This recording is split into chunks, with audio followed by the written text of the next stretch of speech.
দামি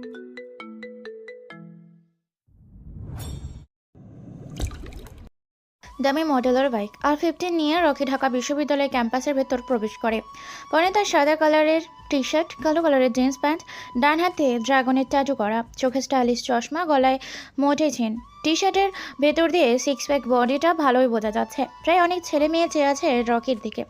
কিছু ছেলের হিংসা হচ্ছে রকির প্রতি, আর কিছু মেয়ের মুখে রাগের আভা ফুটে উঠেছে, কারণ রকি তাদের বয়ফ্রেন্ডের থেকে বেশি সুন্দর।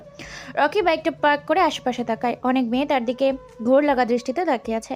রকি মুচকি এসে মাথাটা উঁচু করে ক্লাসের উদ্দেশ্যে রওনা দেয়। ছেলেটা কে আর ভার্সিটিতে নতুন মনে হচ্ছে? এত স্টাইল করে ভার্সিটিতে আসার কি দরকার? ওর সম্পর্কে আমার সব ডিটেলস চাই। কথাটা বলে থামে নাহিদ। ভার্সিটির সভাপতির ছেলে নাহিদ। বড় ছোট সবার জন্য নাহিদ একটা আতঙ্ক। বড় ছোট সবাইকে র্যাক দেয় সে। এতক্ষণ বসে বসে রকির দিকেই তাকিয়েছিল সে, আর দেখছিল রকির অ্যাটিটিউড। প্রায় সব মেয়ে চেয়ে আছে রকির দিকে, যার জন্য নাহিদ রেগে যায়। তার বন্ধুদের কথাটা বলে। নাহিদ পকেট থেকে আরেকটা সিগারেট বের করে জ্বালায়, আর বিষাক্ত ধোঁয়াগুলো মুক্ত বাতাসে ছেড়ে দেয়। পেছন থেকে আরাপ নামের একটা ছেলে দৌড়ে এসে হাঁপাতে হাঁপাতে নাহিদের সামনে দাঁড়িয়ে বলতে থাকে, নাহিদ, নতুন ছেলেটার নাম রকি, 3য় বর্ষে পড়ে, আমাদের থেকে 1 ক্লাস নিচে। আরাফের কথা শুনে নাহিদ সিগারেট টানতে টানতে বলে, তাহলে তো বেশ ভালো হবে আমার, কারণ সে তো আমার জুনিয়র। নাহিদ, সামনে চেয়ে দেখ ভাই, একটা গরম মাল আসতেছে। সিয়ামের কথা শুনে নাহিদ ক্যাম্পাসের গেটের দিকে তাকায়। দেখে একটা মেয়ে আসতেছে। পরে তার হলুদ একটা জামা, চোখে স্টুডেন্ট চশমা, ব্যাগটা কাঁধে ঝুলিয়ে ক্যাম্পাসে প্রবেশ করছে। নাহিদ সিয়ামকে বলে, শ্যাম, মালটাকে ডাক দে তো। নাহিদের অনুমতি পেয়ে শ্যাম মেয়েটাকে ডাক দেয়। মিম মধ্যবিত্ত পরিবারের মেয়ে। তার বাবা সরকারি চাকরি করে। ছোট্ট একটা ভাই আছে, সে ক্লাস 9-এ পড়ে। মিমের ছোট থেকেই স্বপ্ন ঢাকা বিশ্ববিদ্যালয়ে পড়াশুনো করবে। তাই কলেজ পাশ করেই ভর্তি পরীক্ষা দিয়ে উত্তীর্ণ হয়ে প্রথম বর্ষে ভর্তি হয়। আজ তার ভার্সিটির প্রথম দিন। তাই হলুদ একটা জামা পরে ব্যাগ কাঁধে ঝুলিয়ে ক্যাম্পাসে ঢুকে পড়ে।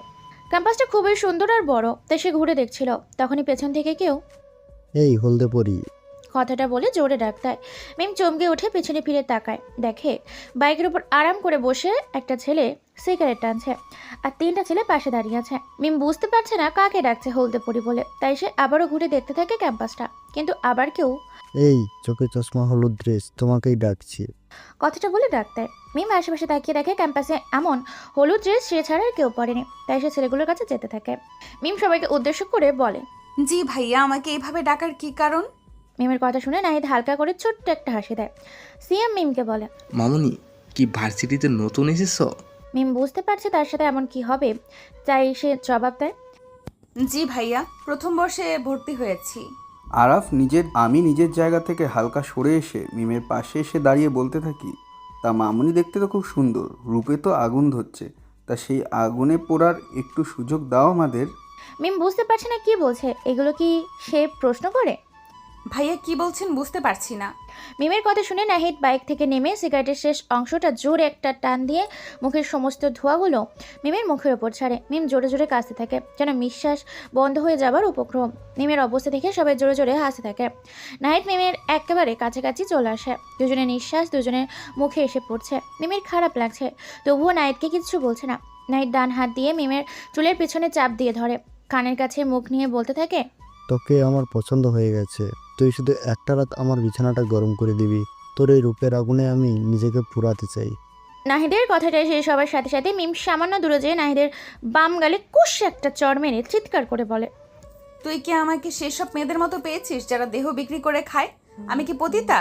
এতই যদি মেয়েদের দেহের লোভ থাকে তাহলে পতিতালয়ে চলে যা। কথাটা বলে মিম থামে না, দৌড়ে ক্লাসের দিকে চলে যায়। আর নাহিদ সেখানে দাঁড়িয়ে দাঁড়িয়ে বাম হাত গালে দিয়ে ফুঁসতে থাকে। এই ছেলে, তুমি অনেকক্ষণ ধরে দেখছি বাইরের দিকে চেয়ে আসো। নতুন এসেছো আর এখনই ক্লাসে মনোযোগ নেই। বাইরে তাকিয়ে কি দেখো? কথা শুনে রাখি বাইরে থেকে দৃষ্টি সরিয়ে সামনে থাকা স্যারের দিকে তাকায়। তিনি রকিকে উদ্দেশ্য করে কথাটা বলেছেন। রকি এতক্ষণ বাইরে নাহিদের কর্মকাণ্ড দেখছিল আর আগে ফুঁসছিল। রকির ক্লাসের জানলা দিয়ে ভালো করে বোঝা যায়। সেখানে নাহিদরা বসে থাকে। রকি নিজের মাথাটাকে ঠান্ডা করে স্যারকে জবাব দেয়, স্যার, কিছু দেখছিলাম না, এমনি ভালো লাগতেছিল না, তাই বাইরের দিকে তাকিয়েছিলাম। স্যার চশমাটা ঠিক করে রকিকে বলে, নতুন জায়গায় প্রথম প্রথম এমন মনে হবে, আস্তে আস্তে ঠিক হয়ে যাবে। তা তুমি কোথা থেকে এসছো? রকি উত্তর দেয়, আমার নিজের কোনো শহর নেই। যেই শহরে পা রাখি ওইটাই আমার শহর হয়ে যায়। রকির এমন উত্তর শুনে সবাই অবাক। বলে কি ছেলেটা, নিজের কোনো নির্দিষ্ট শহর নেই? রাকি সবার দিকে চেয়ে ছোট্ট করে একটা মুচকি হাসি দেয়। স্যার ক্লাস সম্পূর্ণ করে বাইরে চলে যায়। অনেক স্টুডেন্ট রকির সাথে বন্ধুত্ব করতে আসে, কিন্তু রকি ধনী পরিবারের কারোর সাথে বন্ধুত্ব করতে চায় না। রকির দৃষ্টি যায় সবার লাস্ট বেঞ্চে বসে থাকা একটা ছেলের দিকে, যার পরনে ময়লা ঢিলে ঢালা সাদা কালারের শার্ট, চোখে মোটা ফ্রেমের চশমা, চুলগুলো খানিকটা বড়, মুখের দাড়িতে ভরে গিয়েছে, শরীরের রংটাও হালকা কালো। কিন্তু কেউ ছেলেটার পাশে বসছে না, কারণ ক্লাসের সবাই ধনী পরিবারের সন্তান, ভালো ভালো কাপড় জামা পরা, কিন্তু ছেলেটা গরিব, শরীরে নেই ভালো জামা কাপড়, তাই তার পাশে কেউ বসছে না। রকি নিজের সিট থেকে উঠে দাঁড়ায় আর ছেলেটার পাশে যেয়ে বসে। রকিকে দেখে ছেলেটা অবাক হয়ে যায়, কেননা যেখানে কোনো স্টুডেন্ট তার আশেপাশে বসে না, তার সাথে বন্ধুত্ব করে না, কিন্তু আজ হঠাৎ করে নতুন একটা ধনী পরিবারের ছেলে নিজ ইচ্ছায় তার পাশে বসেছে। এটা তো তার বিশ্বাস হচ্ছে না। রকি ছেলেটার হালকা উজ্জ্বল মুখটা দেখে মুচকি এসে বলে। নাম কি তোমার? ছেলেটা মাথা নিচু করে জবাব দেয়। আবির। আমরা কি ফ্রেন্ড হতে পারি? আমি রকি। বলের হাতটা বাড়িয়ে দেয় আবিরের দিকে। আবির অবাক হয়ে যায়। বলে কি ছেলেটা গরিব ছোট লোক একটা ছেলের সাথে ওর মতো স্মার্ট ছেলে ফ্রেন্ড হওয়ার জন্য হাত বাড়িয়ে দিয়েছে। বুঝতে পারছে না আবির কি করবে, তবুও ভদ্রতার জন্য আবির কাঁপতে থাকা হাতটা রকির সাথে মিলায়। রকি স্মিত হাসে। রকি কখনো ধনীদের পছন্দ করে না, গরিবের প্রতি তার নিজের একটা টান অনুভব করে, তাই সে গরিবের উপর অত্যাচার সহ্য করতে পারে না। রকি আবিরকে নিয়ে ক্লাস থেকে বের হয়ে আসে ক্যাম্পাসে, আম গাছের নিচে বসে পড়ে। আবির রকির সাথে কথা বলতে বলতে কেমন যেন একটা লজ্জা লজ্জা লাগছে। রকি আবিরকে প্রশ্ন করে। আবির, ওইখানে কতগুলো ছেলে বাইকের উপরে বসে থাকে, ওরা কারা? জানিস বা চিনিস তুই? আবির খুবই পরিচিত ছেলেগুলো, নাহিদ, সিয়াম, আরাব, শাকিন। আর ভার্সিটির প্রথম দিন থেকে আবিরকে র্যাক দেয়। আবির চায় না নাহিদের কাছে যাদের রকি র্যাক খায়, তাই সে সাবধান করার জন্য বলে দেয়। বাইকের ওপর আরাম করে যে বসে থাকে ওর নাম নাহিদ। এই ভার্সিটির সভাপতির ছেলে, খুবই খারাপ। ছোট বড় সবার জন্য একটা আতঙ্ক, কারণ সে প্রতিদিনই কারো না কারো সাথে র্যাগিং করে। আর পাশে যারা থাকে সবাই তার বন্ধু। বড়লোক ঘরের সন্তান, তাই ক্ষমতার জোরে এগুলো করে। তুই নাহিদের কাছ থেকে দূরে দূরে থাকবি। রকি হাসি থাকে আবিরের কথা শুনে আর বলতে থাকে। আবির, তুই হয়তো জানিস না আমি কে, আমার ক্ষমতা কতটুকু। তাই ওই নাহিদকে ভয় পাওয়ার কিছু নেই। হতে পারে আমার পরিচয় পেলে আমার সাথে এমন করবে না। আমি দেখি সে আমার সাথে কি কি করতে পারে। আবিরের সন্দেহ দৃষ্টিতে তাকিয়ে থাকে রকির দিকে। সে বুঝতে পারছে না রকির কি এমন ক্ষমতা আছে যার কারণে সে নাহিদকে ভয় পাচ্ছে না, তাই সে প্রশ্ন করে ফেলে। রকি, তোর কি এমন ক্ষমতা যার জন্য তুই নাহিদকে ভয় পাচ্ছিস না? রকির কাছে আবিরের করা প্রশ্নটা ভালো লাগে, কিন্তু রকি এখনই তার পরিচয় কাউকে দিতে চায় না, তাই আবিরকে বলে। আবির, তুই কি MK মিস্টার কিংকে চিনিস? আবির মাথা নাড়ায়, যার মানে সে MK কে চিনে। জানিসই তো তার কি ক্ষমতা আছে। আমার একটা বড় ভাই আছে যে MKর সাথে কাজ করে। এখন যদি নাহিদ আমার সাথে খারাপ কিছু করে, তাহলে বড় ভাইকে বললে সে এসে নাহিদকে যা করার তাই করবে। তবে আমি দেখতে চাই সে আমার সাথে কিছু করে কিনা। রকির কথা শুনে আবিরের কেমন যেন বুকের ভেতর প্রশান্তির বাতাস বয়ে যায়। অনেক দিনের কিছু আশা পূরণ হতে যাচ্ছে। আচ্ছা রকি, তুই তো কত ধনী পরিবারের সন্তান, কিন্তু তুই নিজে স্মার্ট হয়ে কেন একটা বস্তির গরিব ছেলের সাথে ফ্রেন্ডশিপ করলি? তুই চাইলেও তো কত ধনী ছেলে মেয়েদের সাথে বন্ধুত্ব করতে পারতি, কিন্তু তা করিসনি কেন? রকির নিজের চোখ জোড়া বন্ধ করে সামনে ভেসে ওঠা তার মায়ের রক্তাক্ত দেহটার কথা। সে দীর্ঘশ্বাস ফেলে আবিরকে জবাব দেয়।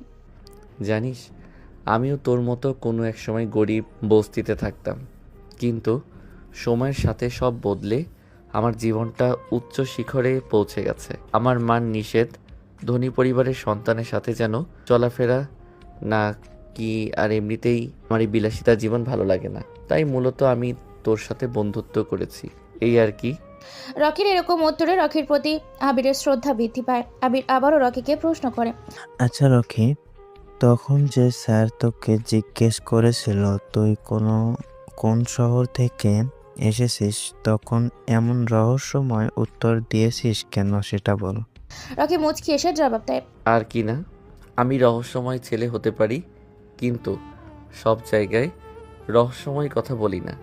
আমার ওই কথার মানে চাইলেই স্যার বের করতে পারবে। এখন তোকে আর বলতে হবে না, তুই নিজেই আমার কথার উত্তর পেয়ে যাবি। কথাটা বলে রকি বসা থেকে উঠে দাঁড়ায় আর আবিরকে বলে। চল আবির, তোকে বাসা পর্যন্ত ড্রপ করে দিয়ে আসি। আবিরও বসা থেকে উঠে দাঁড়ায় আর রকিকে বলে। ভাই, তুই গরিবের সাথে চলাফেরা করতে পারিস, কিন্তু গরিবের বাড়িতে যেতে পারবি না, কারণ গরিবদের বাসার অবস্থা অনেক খারাপ, যা তুই সহ্য করতে পারবি না। রকি মুচকি আসে, চোখটা বন্ধ করে ছোটবেলার কিছু স্মৃতি তার চোখের সামনে ভেসে ওঠে। রকি আবিরের পিঠে হালকা করে বাড়ি দেয়, পকেট থেকে বাইকের চাবিটা বের করে হাতে ঝাঁকাতে ঝাঁকাতে বাইকের কাছে যায়। রকি বাইকটা জোরে টান দিয়ে আবিরের সামনে এসে থামে, হাতের ইশারায় বাইকে উঠতে বলে আবিরকে। আবির কিছু একটা ভেবে বাইকের পেছনে বসে যায়। ভার্সিটির অনেকের কাছে এটা যেন সহ্য হচ্ছে না, এত ধনী পরিবারের ছেলে একটা গরিব খ্যাত ছেলেকে তার বাইকের পেছনে বসিয়েছে।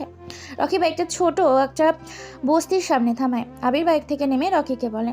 ভদ্রতার জন্য বলতাম বাসায় আসার জন্য, কিন্তু ব্যাচেলার মানুষ, একা থাকি, আবার বাসার পরিবেশ ভালো না, তাই বাসায় আসার জন্য বললাম না, কিছু মনে করিস না। রকি মুচকি এসে বলে। আরে তুই না বললেও আমি যেতাম, কিন্তু আমার কিছু গুরুত্বপূর্ণ কাজ আছে, যার জন্য আজ যেতে পারবো না। অন্য আরেকদিন অবশ্যই যাব, তুই না করলেও। আবিরের ছোটের কোণে হাসির রেখা ফুটিয়ে রকিকে বিদায় জানায় আর ভাবতে থাকে রকির সম্পর্কে। হঠাৎ কোত্থেকে যেন আবিরের কাছে উদয় হলো এক অজানা অচেনা আগন্তুক, আর এসেই ভাইয়ের মতো বন্ধুর হাত বাড়িয়ে দিল। রকি, আমি পরের বার এমপি নির্বাচন করতে চাই, তুমি এটার ব্যবস্থা করে দিবে। কিছুক্ষণ আগে মেয়র সাদ্দাম খান রকিকে দেখা করার জন্য ডাকে। আবিরের নামে নামিয়ে দিয়ে রকি সাদ্দামের বাগানে বাড়িতে চলে আসে। দুজনের সামনাসামনি বসে আছে, কারো মুখে কোনো কথা নেই। সাদ্দাম জানে রকি ঠান্ডা মাথায় খেলোয়াড়, তাই সে নিজে থেকে রকিকে উদ্দেশ্য করে কথাটা বলে। রকি কিছু বলে না, পকেট থেকে সিগারেটের প্যাকেট বের করে একটা সিগারেট জ্বালায় আর বিষাক্ত ধোঁয়াগুলো নাক দিয়ে ছাড়তে থাকে। সাদ্দাম জানে রকির এই একটা বদ অভ্যাস আছে, সেটা হলো সে সিগারেটের ধোঁয়া নাক দিয়ে বেশি ছাড়ে। রকি একটু শব্দ করে হাসে, সেই হাসিতে লেগে আছে রহস্যের কিছু আভা। সাদ্দামকে বলে। সাদ্দামের কথা শুনে রকি শব্দ করে হেসে বলে। সাদ্দাম ভাই, সবাই জানে গুরুত্বপূর্ণ কথার সময় আমার হাসি আসে, কী জন্য হাসি পায় জানি না আমি, তবে আমার মাইন্ড খেলার জন্য হাসাটা খুবই প্রয়োজন। আমি জানতাম আজ হঠাৎ কেন আমাকে ডেকেছেন, তাই হেসেছি। তবে পরের বার এমপি নির্বাচন করতে হলে তো রফিক চৌধুরীকে সরিয়ে দিতে হবে। সাদ্দাম পকেট থেকে একটা সিগারেট বের করে টানতে থাকে আর রকিকে বলে। আমি জানি তুমি চাইলে কোনো কিছু ব্যাপার না, তবে রফিক চৌধুরীকে এত সহজে সরানোটা আমার মনে হয় না। রকির কানে কথাটা বারবার বাজতে থাকে, তাই সে রেগে পাশে থাকা কাঁচের ফুলদানিটা ভেঙে ফেলে, জোরে চিৎকার করে বলে। এই রকির কাছে কোনো কিছু অসম্ভব নেই, আমি পারি, সব পারি। আমি রফিক চৌধুরী কেন, আরও উপরের কাউকে মারতে আমার সময় লাগবে না, একটা ফোনই যথেষ্ট। আপনি পরের বার এই সিটির এমপি হবেন। সাদ্দাম মুচকি হাসে, সে জানে রকি পারে না এমন কোনো কাজ নেই। রকি একবার যেই কাজে হাত দেয় ওইটা ছিনিয়ে নেওয়ার বুক আছে তার। রকি, তোমার কি অতীতের কথা মনে পড়ে? রকি চোখ জোড়া বন্ধ করে অতীতের কিছু ঘটনা তার চোখের সামনে ভেসে ওঠে। রকি চায় না অন্ধকার অতীতকে সামনে এসে সত্য ভবিষ্যৎকে নষ্ট করা, তাই সে বসা থেকে উঠে দাঁড়ায় আর সাদ্দামকে উদ্দেশ্য করে বলে। এই শহরে আমার পরিচয় আমি আর আপনি ছাড়া কেউ জানে না। আমি চাই না কেউ আমার সম্পর্কে কিছু জানুক, তাহলে কিন্তু পরেরটা আর নাই বা বললাম। আসি আমি, রাতে একটা মিশনে যেতে হবে। শহরে নতুন এসে ঝামেলাটা না করলেই পারতে, তা আজ রাতে তার শেষ দিন। হয়তো কোনো এক পাপিষ্টের গরিবদের কাছ থেকে টাকা লুটে নিজের ব্যাংক ব্যালেন্স বাড়াচ্ছে। কথাটা বলে রকি মেইন দরজা খুলে বেরিয়ে যায়। সাদ্দাম চাইলেও রকিকে আটকাতে পারবে না, তাই সে বৃথা চেষ্টা করেও লাভ নেই। ঢাকার একজন প্রভাবশালী ব্যবসায়ী আহাদ চৌধুরী আজ মিরপুরের অফিসে বড় একটা মিটিং ছিল, যার জন্য আসতে একটু রাত হয়েছে। গুলশানের নির্জন এলাকা দিয়ে গাড়িটা চালাচ্ছে আহাদ চৌধুরীর ড্রাইভার শামীম। আহাদ চৌধুরী ভেতরে বসে বসে মোবাইল চালাচ্ছে, চারিদিকে অন্ধকার, দূরে দূরে দেখা যাচ্ছে ল্যাম্পপোস্টের আলো। হঠাৎই শামীম দেখতে পায় রাস্তার মাঝখানে বাইকের ওপর আরাম করে বসে আছে কোনো আগন্তুক, মুখে তার জ্বলন্ত সিগারেট। শামীম দূর থেকে গাড়ির হর্ন বাজায়, কিন্তু আগন্তুকটা বাইকের ওপর স্থির বসে আছে। শামীম রেগে গাড়িটা থামায়। আহাদ গম্ভীর গলায় বলে। শামীম, তাড়াতাড়ি গাড়ি চালাও, বাসায় যেতে হবে, অনেক রাত হয়েছে। তুমি এখন আবার গাড়ি থামালে কেন? শামীম জবাব দেয়। স্যার, সামনে কে যেন বাইক দাঁড়া করিয়ে বাইকের উপর বসে সিগারেট টানছে। গাড়ি থেকে নেমে দেখো, হয়তো মদ পান করে নেশায় ধরেছে তাই পাগলের মতো এখানে বসে আছে। শামীম গাড়ি থেকে নেমে আগন্তুককে উদ্দেশ্য করে বলে, এই কে তুই? মদ খেয়ে মাঝ রাস্তায় বাইকের উপর বসে মাতলাম করছিস? রাস্তা থেকে বাইকটা সরা তাড়াতাড়ি। কিন্তু আগন্তুকটা বাইকের ওপর স্থির হয়ে বসে সিগারেট টানছে। শামীম রেগে যায়, আগন্তুকের কাছে যায়। আগন্তুকের পরনে কালো মাফিয়া ড্রেস, কাটা মাস্কের জন্য মুখটা বোঝা যাচ্ছে না। শামীম আগন্তুকের কলার ধরতে যাবে, তখনই কোত্থেকে যেন স্পাইপারের বুলেট এসে শামীমের হাতে লাগে। শামীম জোরে চিৎকার করে দৌড়ে ছিটকে পড়ে। আগন্তুকটা এটা দেখে জোরে জোরে হাসতে থাকে। হঠাৎ বাইরে থেকে জোরে চিৎকারের আওয়াজ পেয়ে আহাদ গাড়ি থেকে নেমে আসে। শামীম নিচে বসে চিৎকার করে কান্না করছে।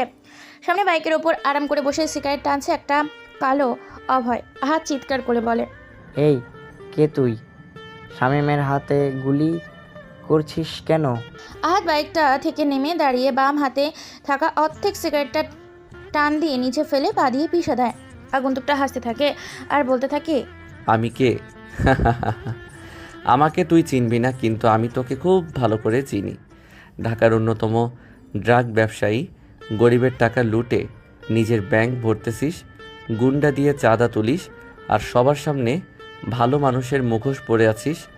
এগুলো কেউ জানে না। আহাদ অবাক হয়ে যায়, এত কিছু করে কিন্তু কেউ জানে না তার গোপনে করা ব্যবসার কথা। তাই আহাদ ভয়ে ভয়ে বলতে থাকে, কে তুমি? আর আমার সম্পর্কে এগুলো কি করে জানো? আগন্তুক মক্সের ভিতর মুচকি হেসে জবাব দেয়, আমি তোর সম্পর্কে আরও অনেক কিছু জানি। 3টা বউ তোর, কিন্তু কোনো বউ এ কথা জানে না। রাতের পর রাত মেয়ের নেশায় ডুবে থাকিস তুই। আরও শুনবি? এবার আহাদ কান্না করে দেয়। তুমি এগুলো জানো কিভাবে? প্লিজ ভাই, বিষয়টা আমাদের মধ্যে রেখে দেও। তুমি এভাবে শামীমকে গুলি করলে কেন? কি চাও তুমি? বলো, আমি দিয়ে দিব এখনই। তবু আমাকে কিছু করো না প্লিজ। আগন্তুকটা জোরে জোরে হাসে থাকে। তুই আমাকে কি দিবি? এখন তো আমি তোকে তোর জীবনটা ভিক্ষা দিতে পারি, কিন্তু আমি তা করব না, কারণ আমার একটা সমস্যা আছে।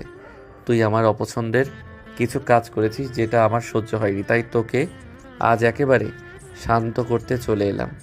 ভাই বলেন, আমি আপনার অপছন্দের কি কাজ করেছি যার জন্য আমার সাথে এমন করছেন? তুই গরিব দুঃখীদের টাকা মেরে খাস, তাদের কাজের সঠিক পারিশ্রমিক দিস না। ভাই, এখন থেকে সব সঠিকভাবে দিব। আমাকে ছেড়ে দেন প্লিজ। ভাই, আপনাকে কত দিতে হবে বলেন, আমি দিয়ে দিব। তবুও আমাকে প্রাণে মারবেন না প্লিজ। মনে আছে কিছু মাস আগের কথা? তোর একটা বিল্ডিং তৈরি করতে যেয়ে 50 জন শ্রমিক মারা গেছে, কিন্তু তুই একটা মৃত শ্রমিকের পরিবারকে 10,000 টাকা করে দিয়েছিস। সেই গরিব শ্রমিকের জীবনের মূল্য কি 10,000 টাকা? বল আমাকে। ভাই, গরিবের জীবনের কোনো মূল্য নেই। এরা বেঁচে থেকেও শুধু দেশের জনসংখ্যা বৃদ্ধি করছে। আর আমি এখন আপনাকে একটা অফার করছি। গাড়িতে 50 লক্ষ টাকার একটা ব্রিফকেস আছে। আপনি সবগুলো টাকা নিয়ে আমাকে ছেড়ে দেন। কথাটা শুনে আগন্তুকটা পেছন থেকে একটা ধারালো ছুরি বের করে আহাদের দিকে এগিয়ে যায়। আগন্তুকের কাণ্ডে হাত ভয় পেয়ে পিছিয়ে যায়, কিন্তু আগন্তুকটা হাতের ডান হাত ধরে কেটে ফেলায়। হালকা চাঁদের আলোয় দূর থেকে ল্যাম্পপোস্টের আলোয় স্পষ্ট বোঝা যাচ্ছে তাজা রক্তগুলো পিছঢালা রাস্তায় ঝরে পড়ছে। কনুই থেকে কবজি মাছ বরাবর কাটা হাতটা কাটা অংশটুকু রাস্তায় পড়ে আছে। আহাত ব্যথায় জোরে চিৎকার করে কান্না করছে। আগন্তুকটা জোরে হাসতে হাসতে বলে, তোর কি মনে হয় আমি মাটি দিয়ে তৈরি না? আমি পাথর দিয়ে তৈরি। হতে পারে মাটির তৈরি কিছু মানুষ আজ কাগজের তৈরি টাকার কাছে বিক্রি হয়ে যাচ্ছে, কিন্তু আমি তেমন না। একটা গরিবের জীবনের মূল্য তোর কাছে 10,000 টাকা, কিন্তু তোর জীবনটার দাম অনেক বেশি, 50 লক্ষ টাকা। গরিব মানুষ পৃথিবীতে থাকা মানে পৃথিবীর জনসংখ্যা বৃদ্ধি পাওয়া। আরে ওদের মতো গরিব বেঁচে না থাকলে তোর মতো ধনীদের নিজের কাজ নিজে করে খেতে হতো। আমি যেই ডিসিশন একবার নিয়ে নেই সেটা ভাঙার ক্ষমতা কারো নেই। আহাদের ভয় আর ব্যথায় গলায় শুকিয়ে গেছে। এখন যদি পানি পান করতে পারতো তাহলে একটু শান্তি পেত। আহাদ এখন নিজের মৃত্যু যে নিজের সামনে দেখতে পাচ্ছে, সে কাঁপা কাঁপা গলায় বলতে থাকে, ভাই, আমাকে আরেকটা সুযোগ দেন। আমি আর কখনো এমন করব না।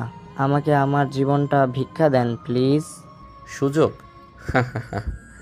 এই রকি কাউকে দ্বিতীয়বার চান্স দেয় না।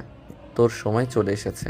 বলেই ধারো ছুরিটা দিয়ে লম্বা করে বুকের বাঁ পাশে একটা আঁচড় দেয়। আহাদের মুখ দিয়ে রক্ত বের হয়ে রাস্তায় পড়তে থাকে।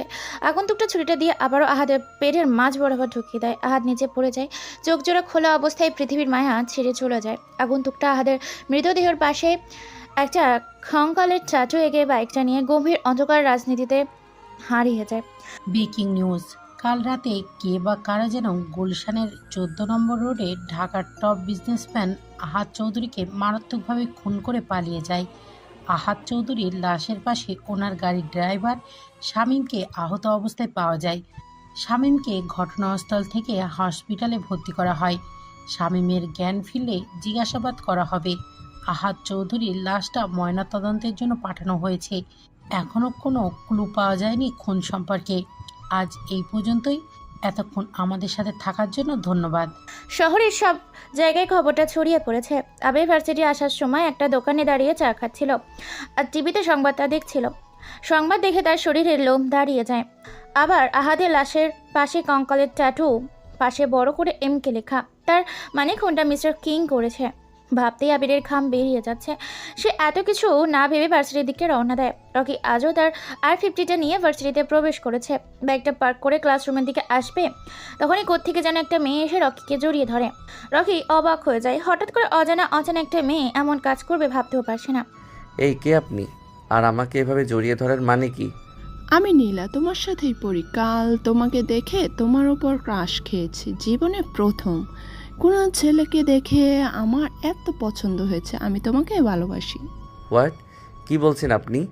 আপনার মাথা ঠিক আছে? কালকের দেখায় আজই ভালোবেসে ফেলেছেন আমাকে? এগুলোকে ভালোবাসা বলা হয় না, আবেগ। সব কিছুদিন পর সব ঠিক হয়ে যাবে। রকি, সত্যি আমি তোমাকে ভালোবেসে ফেলেছি। এটা আবেগ না, এটা আমার ভেতর থেকে আসা অনুভূতি। বিশ্বাস করো আমাকে, প্লিজ অ্যাকসেপ্ট করে নাও আমাকে। দেখেন নীলা, আপনাকে আমি আজ প্রথম দেখেছি আর আজই ভালোবাসি বলে দিব এটা সম্ভব না। ভালোবাসার প্রধান অস্ত্র হলো মন। দুইটা মন মিল থাকলে ভালোবাসা হয়। কিন্তু আমি এখনও আপনার প্রতি কিছু ফিল করতে পারছি না, তাই এটাকে বোকামি ছাড়া আর কিছুই বলবো না আমি। আচ্ছা, সময় নাও, কিন্তু বেশি সময় আমি দিতে পারবো না। আর একটা কথা, তুমি এখন আমার জিনিস। কোনো মেয়ের দিকে চোখ তুলে তাকাবে না। বুঝতে পারছো আমার কথা? রকি বিরক্ত বোধ করছে।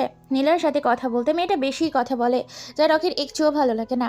তাই মাথাটা নাড়িয়ে ক্লাসের দিকে চলে যায়। ক্লাসে এসে চোখ চায় পেছনের সিটে আবিরের সাথে কিছু ছেলে মজা করছে, আর আবির মাথা নিচু করে তার সহ্য করছে। রকির যেন এটা সহ্য হয় না, তাই রেগে সেখানে যেয়ে বলতে থাকে, এখানে কি হচ্ছে? সবাই আবিরের সাথে এমন করছো কেন? পেছন থেকে রকির গলার আওয়াজ পেয়ে সবাই পিছন ফিরে তাকায়। দেখে রাগী মোডে দাঁড়িয়ে আছে। ছেলেগুলোর মধ্যে থেকে ইয়াসির নামের ছেলেটা হাসতে হাসতে বলে, সবাই দেখ, আবিরের বড় লোক বন্ধু চলে এসেছে। শালা যে কি করছে কি জানে, তার জন্য রফের মতো ধনী একটা ছেলে খ্যাত তার সাথে বন্ধুত্ব করেছে। এই ছেলে, মুখ সামলে কথা বলো। আবির প্রথমে এসে আমার সাথে বন্ধুত্ব করেনি, বরং আমি আগে যে বন্ধুত্বের হাত বাড়িয়ে দিয়েছি। তোমাদের যা বলার আমাকে বলো। আবিরকে এগুলো বলছো কেন? রকির কথা শুনে সবাই অবাক। রকি ছেলেটাকে বলে কি এত ধনী হয়ে গরিব ছেলের সাথে নিজ ইচ্ছায় বন্ধুত্ব করেছে। ছেলেগুলো সেখানে আর দাঁড়ায় না, চলে আসে নিজ নিজের সিটে।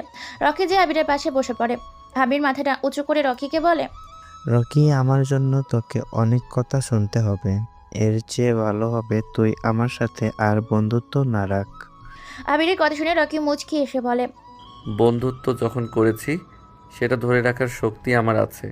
কথায় আছে না যে পিছু লোকে কিছু বলে, ঠিক তেমনই অনেকে অনেক কিছু বলবে, কিন্তু তোকে থামা যাবে না। তাহলে তুই উচ্চ শিখরে পৌঁছাতে পারবি। আচ্ছা আবির, তুই আমাদের ক্লাসের নীলা নামের মেয়েটাকে চিনিস? হুম, ভালো করেই চিনি।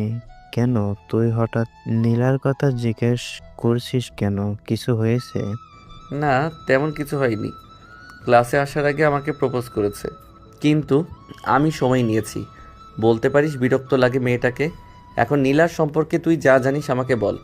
নাহিদের ছোট বোন নীলা খুবই রাগী একটা মেয়ে। আমাকে একদমই সহ্য করতে পারে না। গরিবদের দু চোখে দেখতেই পারে না। বড়লোকের মেয়ে ভাব একটু বেশি দেখায়। ভালো না মেয়েটা, আমার কাছে মনে হয়।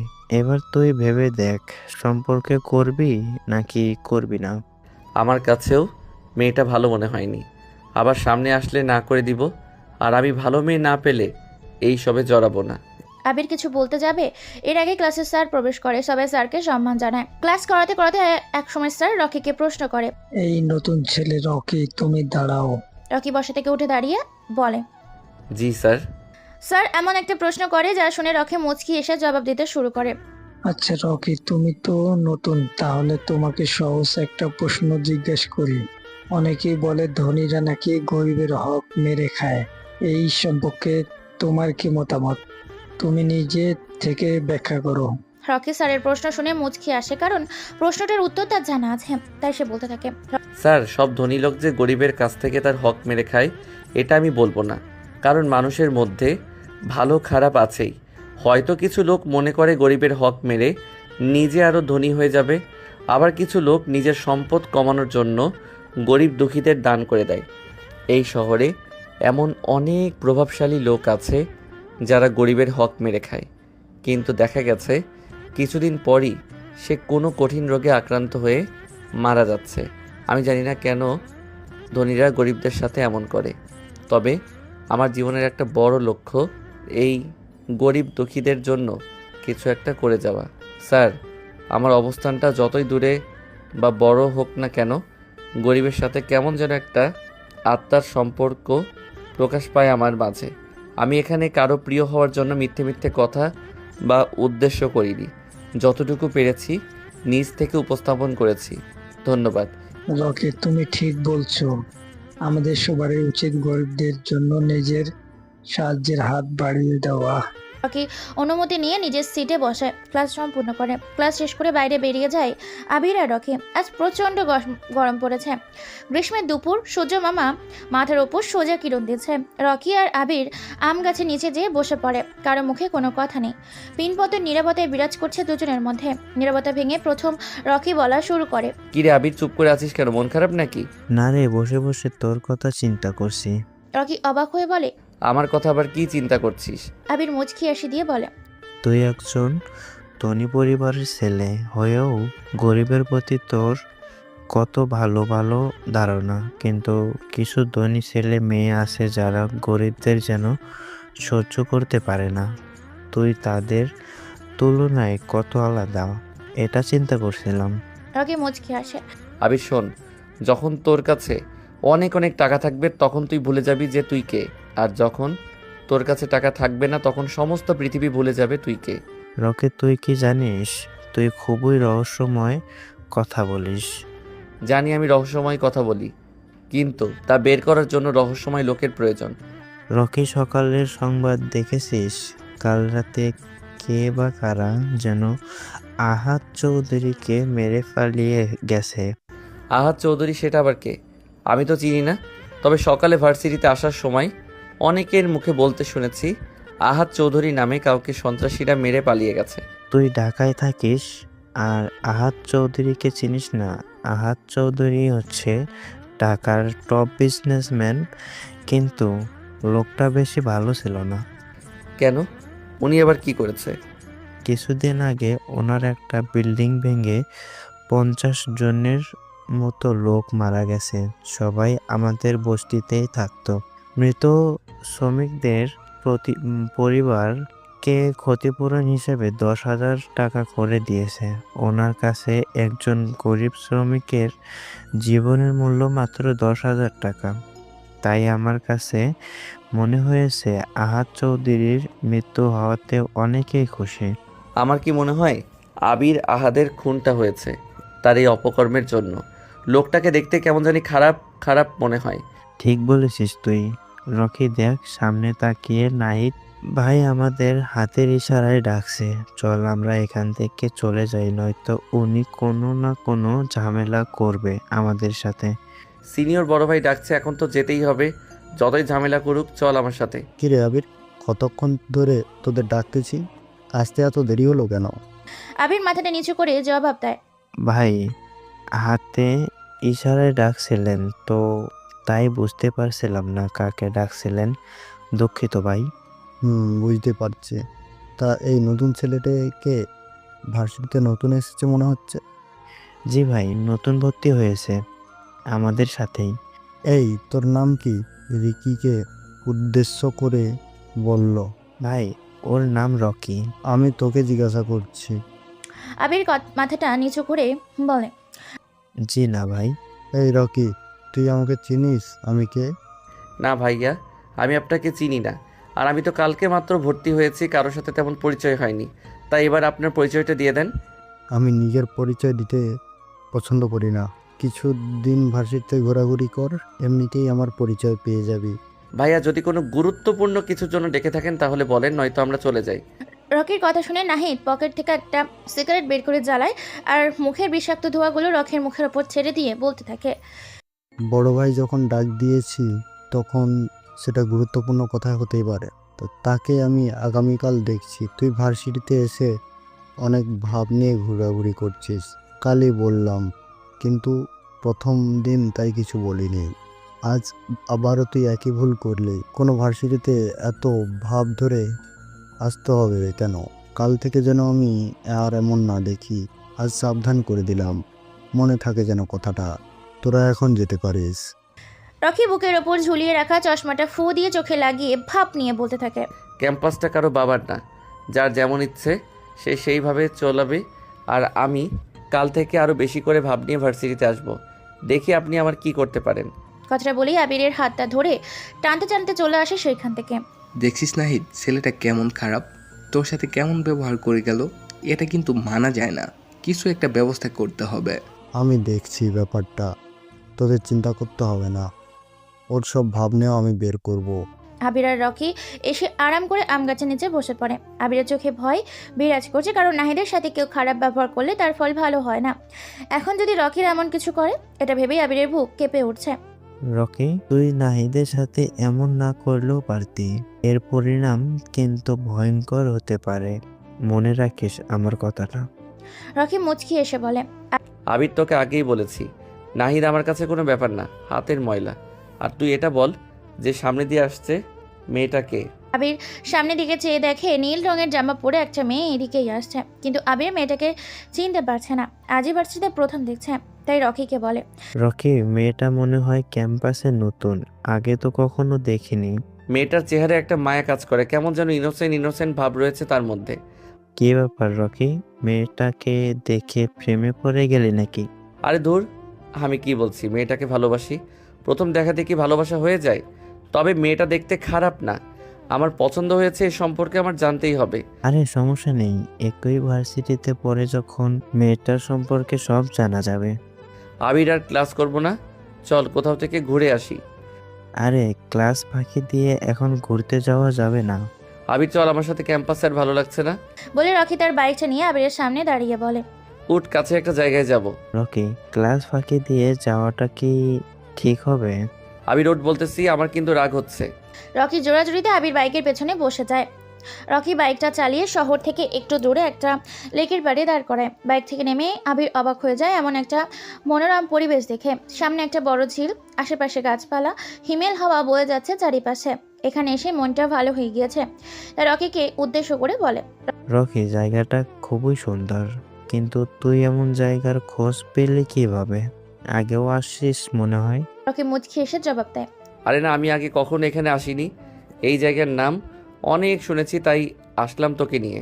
আবির আর রকি কিছুক্ষণ পর সেখান থেকে চলে আসে। আবিরকে নামিয়ে দিয়ে চলে যায় আসবে, তখনই রকির মোবাইল একটা কল আসে। রকি বাইকটা থামিয়ে পেছনের পকেট থেকে মোবাইলটা বের করে হাতে নিয়ে স্ক্রিনের ওপর সোহেল নামটা ভেসে উঠছে। রকি ফোনটা রিসিভ করে বলতে থাকে, সোহেল, ওই দিকের কি অবস্থা? বস, শালাকে ধরে এনেছি, এখন কি করব? আমার আস্তানায় নিয়ে বেঁধে রাখ, আমি আমার সময়ে চলে আসব। আজকে ঢাকার সবচেয়ে ধনী এবং ক্ষমতাশালী রাজনৈতিক নেতা আরিয়ান আহমেদকে ধরে আনার জন্য রকি কিছু ছেলে পাঠিয়েছে। আরিয়ান আহমেদকে ধরে আনার পর সোহেল নামের একটা ছেলে রকিকে ফোন দিয়ে জানায়। রকি মুচকি এসে বাইকটা স্টার্ট দেয়। সময় রাত 11:45। রকি BMW নিয়ে তার পুরনো আস্তানার সামনে দাঁড়িয়ে আছে। বাইরে হালকা বৃষ্টি পড়ছে। একজন ছেলের হাতে একটা ছাতা নিয়ে রকির গেট খুলে দেয়। রকি প্রবেশ করে, তার পা জোড়া বের করে প্রথম মাথাটা বের করে। পরনে তার কালো ড্রেস, কালো হাতা, হাত মোজা, পায়ের ওপরের অংশ কাঁচা, লম্বা হুডওয়ালা টুপি, মুখে মাস্ক দিয়ে মুখটা ঢাকা, হাতের থাকা অর্ধেক জ্বলন্ত সিগারেটটা কয়েকবার জোরে টান দিয়ে বৃষ্টির ভেজা রাস্তায় ফেলে রুমের দিকে যেতে থাকে। ছেলেটা ছাতা বন্ধ করে রুমের শাটারটা খুলে রকি ভেতরে প্রবেশ করে। 40 ওয়াটের একটা বাল্ব ছোট 8টা রুমকে হলদে আলোয় আলোকিত করে গেছে। সামনে চেয়ারে বাঁধা আছে আরিয়ান আহমেদ। তার চোখের অবস্থা বেশি ভালো না, চুলগুলো কপালে ছড়িয়ে ছিটিয়ে পড়ে আছে। ডান গালে মনে হয় কেউ জোরে চড় দিয়েছে, যার কারণে ঠোঁটের কোনায় রক্ত জমাট বেঁধে কালো হয়ে গিয়েছে। আরিয়ানকে শক্তিশালী ড্রাগস পুশ করার জন্য তার এখনো জ্ঞান ফেরেনি, তাই রকি হাতের ইশারায় পেছনে দাঁড়িয়ে থাকা আরিফ নামে ছেলেটার আরিয়ানের মুখে পানি মারার ইশারা দেয়। আরিফ আরিয়ানের মুখের ওপর পানি দেয়, যার ফলে সে কিছুক্ষণ পর চোখ মেলে তাকায় আর নিজেকে চেয়ারের সাথে বাঁধা অবস্থায় আবিষ্কার করে। আরিয়ান এটা দেখে উত্তেজিত কণ্ঠে বলে, ভাই কে আপনারা? আর আমাকে এখানে ধরে এনে বেঁধে রাখার মানে কি? আমার সম্পর্কে কোনো ধারণা আছে আপনাদের? দেখেন, ভালোই ভালোই বলছি, আমাকে ছেড়ে দেন, নয়তো আপনাদের সবগুলোর এমন অবস্থা হবে যা ভাবতেও পারবেন না। রকি মুচকি এসে বলতে থাকে, আমি কে সেটা তোর জানা লাগবে না, তুই কে সেটা সবাই ভালো করে জানে। কিন্তু কি বলতো, আমার জগতের সবাই আমাকে ভয় পায় আর আমার কথা শোনে এবং মানে। তোর ক্ষমতা সম্পর্কে সবার ধারণা আছে, কিন্তু এখানে তোর কোনো ক্ষমতাই কাজে লাগবে না। এটা আমার আস্তানা, এখানে আর কথা শোনাবে সবাই, তোকে ভয় পাওয়ার কিছু নেই। আমাকে এখানে ধরে আনার কারণ কি? আমার ভুল বা দোষ কি? এত অস্থির হচ্ছিস কেন? আমি বলবো তুই শুনবি। তোর কি দোষ বা ভুল? তুই তো ঢাকার টপ ধনীর মধ্যে একজন, আবার রাজনীতিও করিস, কিন্তু এত টাকার পাহাড় বানালি কিভাবে? আমার একটা ছোট বিজনেস আছে, সেটা থেকে আর পার্টি থেকে পার্টনারশিপ পাই, এগুলো দিয়েই তৈরি করেছি। রকি জোরে জোরে হাসতে হাসতে বলে, তুই যে মিথ্যা কথা বলছিস সেটা তোর চেহারার হাবভাব দেখে বোঝা যাচ্ছে। আমি সত্যি বলছি, বিশ্বাস করুন। আমাকে এগুলো ছাড়া আর কোনো ইনকাম করার সোর্স নেই আমার। কথাটা শুনে রকি রেগে যায়। পাশে থাকা শক্ত স্টিলটা দিয়ে আরিয়ানের বাম হাঁটুতে জোরে একটা বাড়ি মেয়ের বলে, আমি তোর সম্পর্কে সব কিছু জানি, তোর সব অপকর্মের কথা তুই নিজের মুখে স্বীকার করবি, এই জন্য তোকে প্রশ্নটা করেছি। আমি মিথ্যাবাদীকে একদম পছন্দ করি না, আর যারা বেশি কথা বলে তাদেরকেও পছন্দ করি না। তুই ঢাকার নাম করা একজন রাজনৈতিক নেতা, তুই মানুষের সেবা করবি, কোনটা করলে তাদের জন্য ভালো হবে সেটা করবি, কিন্তু তুই কি করিস? স্মাগলিং করিস, গরিবের হক মেরে খাস। মনে আছে ধানমন্ডিতে একটা ছোটোখাটো বস্তি ছিল, গরিব দুঃখীদের বাসস্থান ছিল, কিন্তু তুই কি করলি? সরকারি একটা বড় প্রজেক্টের জন্য সব গরিব দুঃখীদের সেখান থেকে বের করে দিলি। এই কাজটা করার পর থেকে আমার চোখে পড়ে গিয়েছিলি, তোকে ছোট একটা চান্স দিয়েছিলাম, কিন্তু তুই দ্বিতীয়বার একই ভুল করলি। এখন বল, এগুলোর জন্য তোকে কি শাস্তি দেওয়া যায়? ভাই আমাকে ছেড়ে দেন, আমার দ্বারা এমন ভুল দ্বিতীয়বার আর হবে না। কথাটা শুনে রকি উচ্চ স্বরে হাসতে থাকে আর বলে, ভাই আমি ভুল করে ফেলেছি, আমাকে মাফ করে দেন, আমাকে ছেড়ে দেন প্লিজ, আমার দ্বারা দ্বিতীয়বার আর এমন ভুল হবে না। আরিয়ানের এমন কথা শুনে রকি উচ্চ স্বরে হাসতে হাসতে বলে, তোকে কি ধরে এনেছি ছেড়ে দেওয়ার জন্য? দ্বিতীয়বার যাতে আর এই ভুল না করতে পারিস সেই ব্যবস্থা করার জন্য ধরে এনেছি তোকে। আরিয়ানের কাছে রকির কথাটা মোটেও ভালো লাগতেছে না। সে বুঝে ফেলেছে তার সময় শেষ আজকে। সামনে ভয়ঙ্কর রকিকে দেখেই বোঝা যাচ্ছে আরিয়ানের মৃত্যু যেন এখন মাথার ওপর, আর কিছুক্ষণ তারপরে চিরদিনের জন্য নিথর হয়ে যাওয়া। আরিয়ান ভয় কাতর চেহারা নিয়ে করুণ কণ্ঠে বলে, ভাই আমাকে ছেড়ে দেন, আমি এই বস্তিটা আবার ওদের ফিরিয়ে দেব, প্লিজ বিশ্বাস করেন আমাকে। আরিয়ান, তোকে একটা গল্প শোনাই। শহরে গরিব একটা ছেলে ছিল যার বাবা মা কেউ নেই, পৃথিবীতে সে এতিম। ছেলেটা তার পেটের ক্ষুধা মেটানোর জন্য ছোট একটা চা স্টলে প্লাস হোটেলে কাজ করত। তার কাজ ছিল টেবিল পরিষ্কার করা আর প্রতিটা টেবিলে যে খাবার সার্ভ করা। কিন্তু হঠাৎ করে একদিন ছেলেটা কাস্টমারকে পানি দিতে যেয়ে কারোর সাথে ধাক্কা লেগে গেলে হাতের গ্লাসটা সেই লোকটার উপরে পড়ে। গ্লাসের পুরো পানিটা লোকটার শার্টের উপরে পড়ার কারণে সে ছেলেটাকে কষে 3টা চড় দেয় আর খারাপ ভাষা বলে গালি দিতে থাকে। মৃত মা বাবাকে গালি দেওয়ায় ছেলেটা তা সহ্য করতে না পেরে নিচে পড়ে থাকা ভাঙা অর্ধেক গ্লাসটা দিয়ে লোকটার গলায় চালিয়ে দেয়। দোকানের মালিক ভয় পেয়ে যায় এটা দেখে, তাই সে পুলিশকে ফোন দিয়ে ছোট ছেলেটাকে ধরিয়ে দেয়। কথাটা শুনে থামে রকি। সামনে থাকা টেবিলের ওপর সিগারেটের প্যাকেটটা হাতে নিয়ে তার থেকে একটা সিগারেট বের করে নিজের ঠোঁটে চাপে। জ্বলন্ত সিগারেট যেন রকির ঠোঁট জোড়া পুড়ে যাচ্ছে, তবুও তার থেমে নেই, এক মনে সিগারেট টানছে। রকি এবার একটু রহস্যময়ী হয়ে বলে ওঠে। আরিয়ান, আমার গল্পটা শুনে কি তোর কিছু মনে পড়ছে? আরিয়ান রকির কথা শুনে অনেকটাই অবাক হয়ে যায়, যার কারণ রকি এতক্ষণ আরিয়ানের ছেলেবেলার গল্প বলছিল। প্রতিদিন রাতে ঘুমাতে যাওয়ার সময় আরিয়ানের চোখ জোড়া বন্ধ করতেই ছোটবেলার কিছু দৃশ্য তার চোখের সামনে ভেসে বেড়ায়। আরিয়ান যতই অতীত ভুলতে চায়, কিন্তু অতীত তাকে তত হ্রাস করে ফেলে। চাইলেও সে এটা ভুলতে পারে না। সে অবাক হয়ে রকিকে জিজ্ঞেস করে, কে তুই? আর তুই আমার ছোটবেলার কথা জানিস কিভাবে? রকি সিগারেটের আরেকটা টান দিয়ে বলে, তোকে আগেই বলেছি আমি কে, তা তোর না জানলেও চলবে। আর তোর ছোটবেলার গল্প আমার অজানা নয়। এখনও কিছু ঘটনা বাকি আছে, শুনতে থাক। ছেলেটার বয়স কম থাকায় তার শাস্তি কম হয়। দীর্ঘ 14 বছর পর ছেলেটা জেল থেকে ছাড়া পায়, চলে আসে পুরনো সেই বস্তিতে যেখানে সে ছোট থেকে বড় হয়েছে। বস্তির সবাই ছেলেটাকে মুন্না নামে চিনত। এলাকায় ছোটোখাটো মাস্তানি করত, কিন্তু একদিন ভাগ্য তার সহায় হয়। এলাকার সবচেয়ে ধনী ব্যক্তির বাড়িতে সে আর তার কিছু বন্ধু মিলে ডাকাতি করে। এইভাবে তারা একটা গ্যাং তৈরি করে ফেলে, যার লিডার হয়ে যায় মুন্না ভাই। কিছু বড় বড় রাজনৈতিক নেতার সাথে ঘোরাঘুরি করে রাজনীতিতে ঢুকে যায়। আস্তে আস্তে রাজনীতি করতে করতে ভালো পজিশনে পৌঁছে যায়। জনগণ তাকে আরিয়ান আহমেদ নামে চিনতে থাকে। আর এখন সে একজন ধনী এবং ক্ষমতাশালী রাজনৈতিক নেতা, আরিয়ান আহমেদ। তুই আমার সম্পর্কে এত কিছু জানলি কিভাবে? আমি জানি তুই সাধারণ কেউ না, কিন্তু তুই আমার সাথে এমন করে কি পাবি? তোর যত টাকা লাগে আমি দেবো, তবুও আমাকে এখান থেকে মুক্তি দে। থাক না কিছু কথা অজানা। মানুষ জাতিটাই এমন, সারা জীবন সফল জীবনযাপন করে মৃত্যুর সময় আফসোস করে মারা যায়। তোর ভুল একটাই, তুই গরিব দুঃখীদের প্রতি অবিচার আর অত্যাচার করিস। তোর অনেক টাকা হয়ে গেছে। অর্থ মানুষকে পিশাচ করে তোলে, আবার অর্থই মানুষকে মহৎ করে তোলে। তুই তোর নামটা ভালো জায়গায় নিয়ে গেলি না। এখন তোর জীবন বাঁচাতে তোর টাকা ক্ষমতা কোনোটাই কাজে আসবে না। দয়া করে আমাকে ছেড়ে দাও। আমি এখন থেকে গরিব দুঃখীদের প্রতি অবিচার আর অত্যাচার করব না। হি হি হি, আমি কাউকে দ্বিতীয়বার সুযোগ দেই না। আর পৃথিবীতে খারাপ মানুষ রেখে লাভ নেই।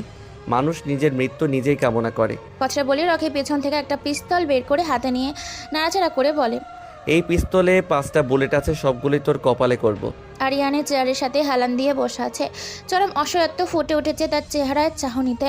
আরিয়ান বিশ্বাসই করতে পারছে না যে আজ তার এই পৃথিবীতে শেষ দিন। মাথাটা নিচু করে হাত দুটোর দিকে তাকায়। এই 2 হাত দিয়ে কতই না মানুষকে হত্যা করেছে সে।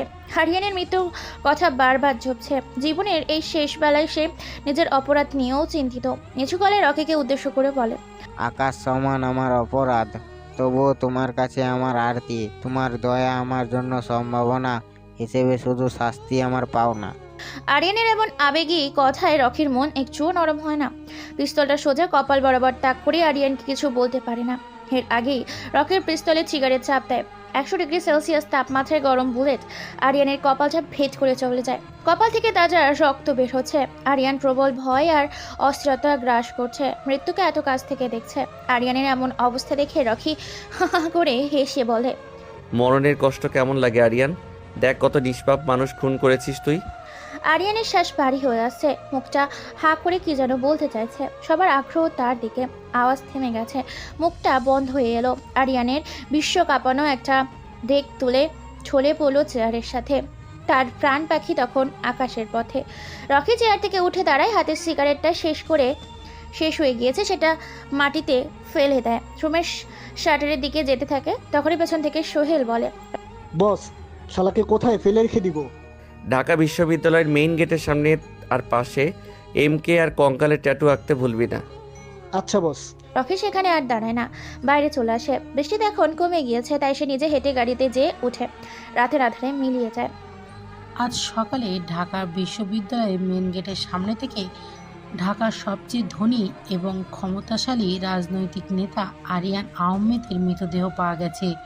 2 দিনের 2টা ক্ষমতাশালী ব্যক্তির মৃতদেহ পাওয়া গেছে। এটা নিয়ে শহরে বিশৃঙ্খলা সৃষ্টি হচ্ছে। পুলিশের ধারণা বাংলাদেশের মাফিয়া কিং MK এই খুন 2টা করিয়েছে। পুলিশ এখনও তদন্ত করে কোনো ক্লু বের করতে পারছে না। এতক্ষণ আমাদের সাথে থাকার জন্য ধন্যবাদ।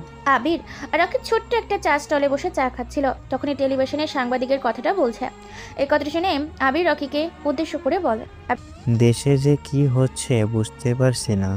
একের পর এক খুন হয়ে যাচ্ছে। পুলিশ কি করে কে জানে।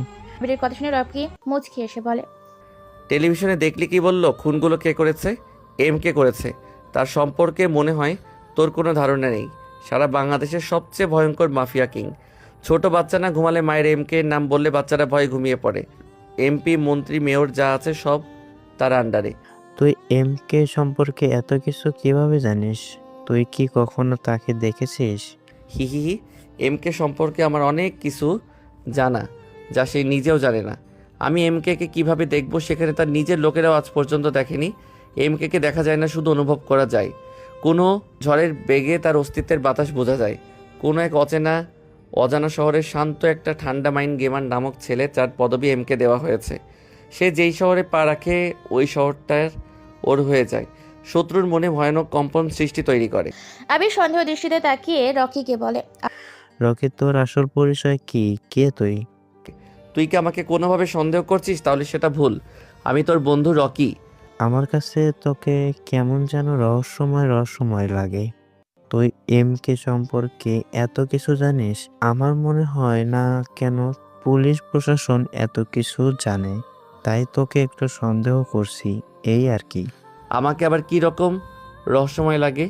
আমি সবসময় এইরকম করে কথা বলতে পছন্দ করি। আর এমকে সম্পর্কে এত কিছু জানি আমার এক বড় ভাইয়ের কাছ থেকে। আমাকে সন্দেহ করার কোনো মানেই হয় না।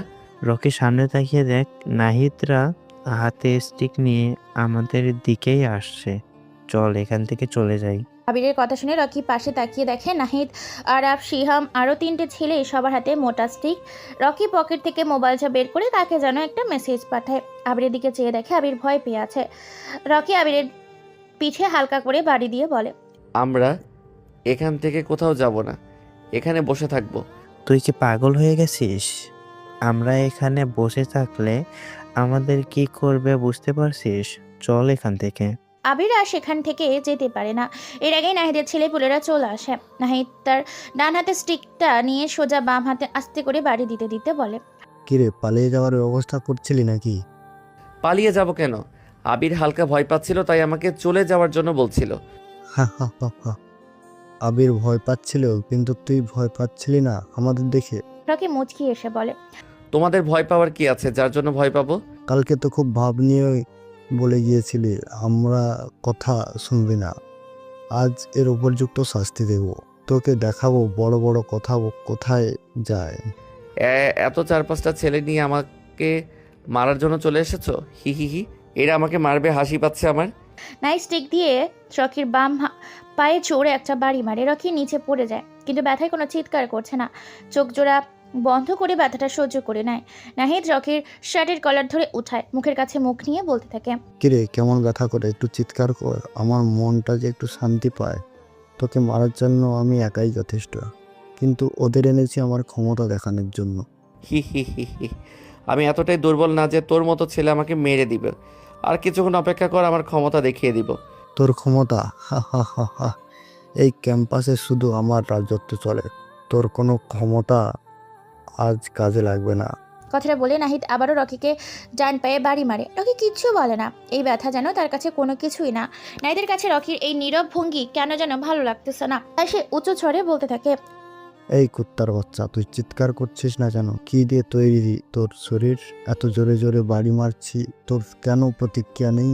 রকি কিছু বলে না, মুচকি হাসে। নাহিদ আবারও রকির শার্টের কলার ধরে উঠিয়ে কিছু বলতে যাবে, তখনই ক্যাম্পাসের গেট দিয়ে 3টা ব্ল্যাক কালারের গাড়ি আর পেছনে 4টা বাইক নিয়ে কিছু ছেলে পুলে প্রবেশ করে। প্রথম গাড়ি থেকে একটা ছেলে নামে, পরনে জিন্স জ্যাকেট, মাথায় কালো একটা রুমাল বাঁধা, মুখে জ্বলন্ত সিগারেট। পেছনের গাড়িগুলো থেকে এরকম অনেক ছেলে নেমে আসে, রকিদের কাছে আসতে থাকে। এতক্ষণে ভার্সিটিতে অনেক স্টুডেন্ট জমে গিয়েছে। ছেলেগুলোকে দেখে নাহিদ বোকার মতো চেয়ে আছে, আর রকি জোরে জোরে হাসতে থাকে। প্রথম গাড়ি থেকে নামা আরাফাত নামের ছেলেটা এসে পকেট থেকে একটা সিগারেট বের করে আর একটা সিগারেট রকির ঠোঁটে দেয়। লাইটার দিয়ে সিগারেটের আগুন লাগায়। রকি সিগারেটটা আনতে থাকে। আম গাছের নিচের পাকা মিনারের ওপর আরাম করে বসে। সবাই অবাক হয়ে চেয়ে আছে। সবচেয়ে অবাক হয়েছে আবির, কারণ রকির এমন অ্যাটিটিউড দেখে আকাশের আশেপাশে থাকা কম বেশি সকল স্টুডেন্ট শক খায় রকির এমন অ্যাটিটিউড দেখে। রকির তার ডান হাতে আরাফাতের সামনে ধরে। আরাফাত পেছন থেকে একটা .38 এর পিস্তল বের করে রকির হাতে দেয় আর সিগারেট টানতে টানতে নাহিদকে উদ্দেশ্য করে বলে, কিরে নাহিদ, অবাক হয়েছিস মনে হয় হঠাৎ করে আমার এমন অ্যাটিটিউড দেখে? আসলে আমি চাইনি আজই এই শহরে আমার আসল পরিচয় প্রকাশ পাক। কিন্তু ভাগ্য বলে যে কিছু একটা আছে, এসব কিছু আজই শেষ করে দিতে চাই। তুই তোর বাবার ক্ষমতা দেখিয়ে মানুষকে ভয় দেখাস, কিন্তু আমি আমার ক্ষমতা নিজে তৈরি করে দেখাই, তাও আবার মানুষের ভালোর জন্য। খারাপ ধনী আর অহংকার দুটোকে আমি সবচেয়ে বেশি অপছন্দ করি। আমি নিজে খারাপ, কিন্তু সে খারাপ কাজ করে তাকে আমার পছন্দ না। আমি কে তুই হয়তো চিনিস না। MK নাম শুনেছিস কখনো? আমি সেই mafia king, godfather in Bangladesh. রকির কথা শুনে নাহিদ ভয় পেয়ে যায় আর বলে রকির এমন কথা শুনে নাহিদ ভয় পেয়ে যায়। রকির পা জোড়া জড়িয়ে ধরে বলে, ভাই আমি আপনাকে চিনতে পারিনি, আমার ভুল হয়ে গেছে, প্লিজ ভাই আমাকে মাফ করে দেন। রাখি তার জ্বলন্ত সিগারেটটা নাহিদের ডান হাতে চেপে ধরে। নাহিদ ভয়ে ও ব্যথায় জোরে চিৎকার দিয়ে ওঠে। এটা দেখে রহিত চোখে কিরে কেমন লাগে জ্বলন্ত আগুনের ছ্যাঁকা? আমাকে মারা এত সহজ না। আমি তোকে আজ মারবো না, কারণ মশা মেরে হাত কালো করার কোনো প্রশ্নই আসে না। 2টা স্টিক আর 5-6টা ছেলে নিয়ে বখাটেদের মতো মাস্তানি করা যায়, কিন্তু মাফিয়া কিং হওয়া যায় না। মাফিয়া কিং হতে হলে বখাটে নয়, মাইন্ড গেম খেলতে হবে। মাফিয়া জগৎটাই এমন হয়, মরো নয়তো শত্রুকে মারো। এখানে যে যত বেশি ভালো করে মাইন্ড গেম খেলতে পারবে সে ততক্ষণ বেঁচে থাকতে পারবে। নাহি তুই আমাকে চিনবি কিভাবে? আমি তো কখনো নিজের আসল পরিচয় নিয়ে মানুষের সামনে আসি না।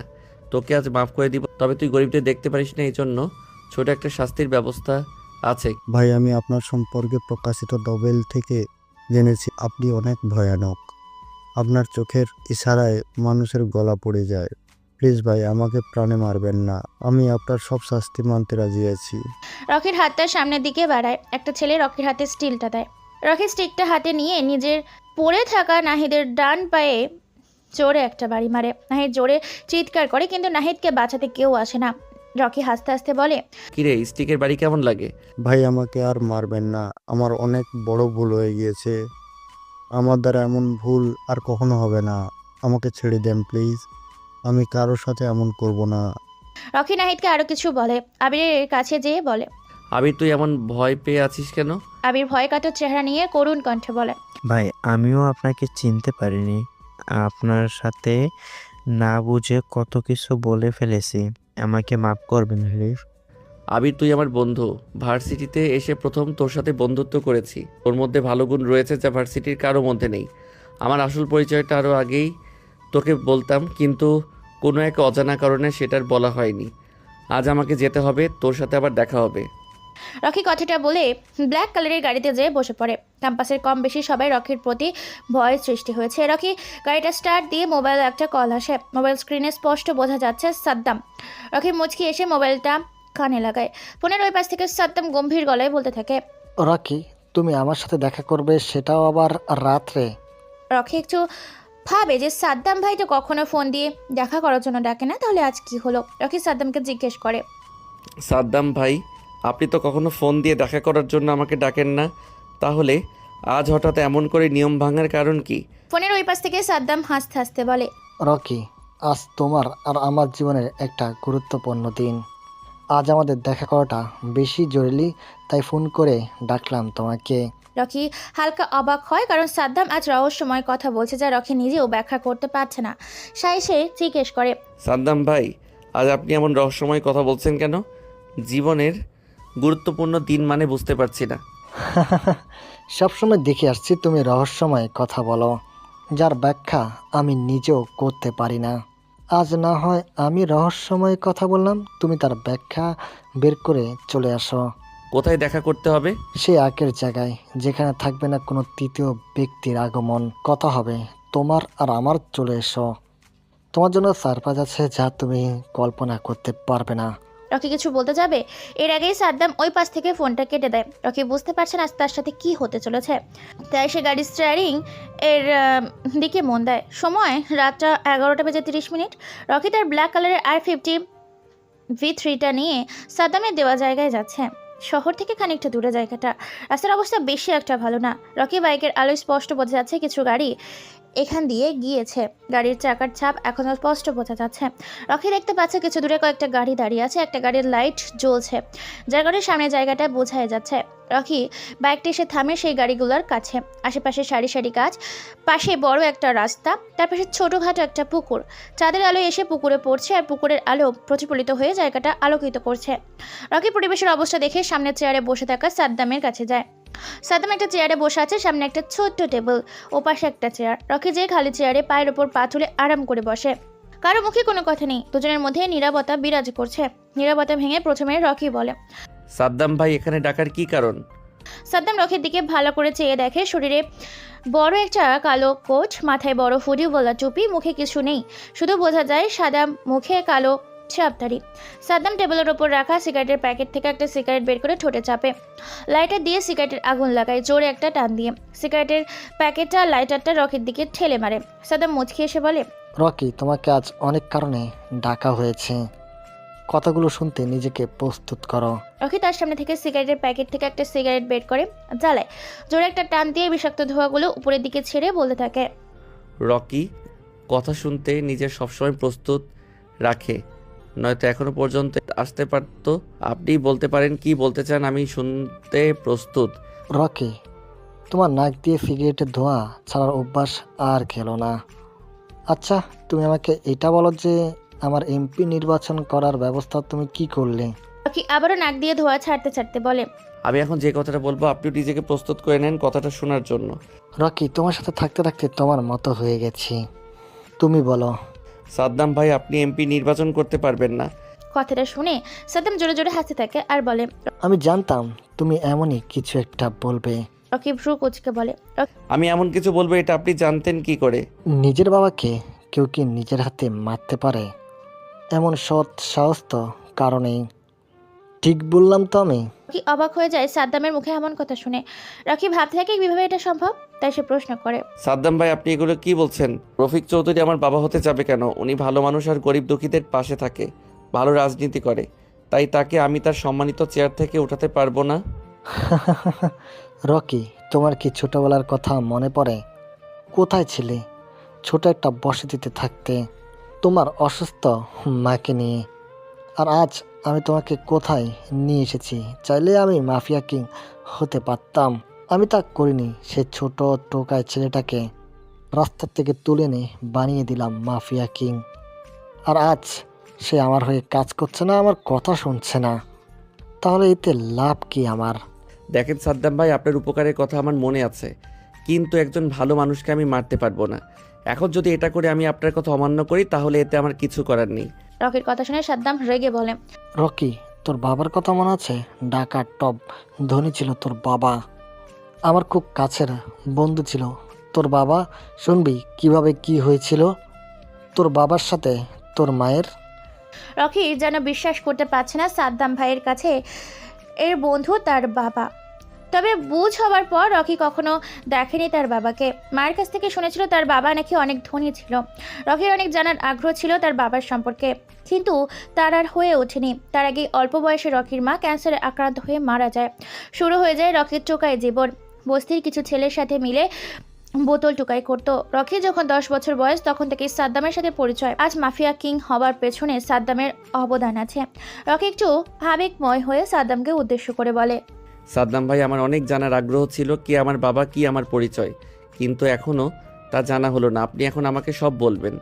সাদ্দাম মুচকি এসে বলে, তোর বাবা ছিল এই শহরের টপ ধনীর মধ্যে একজন।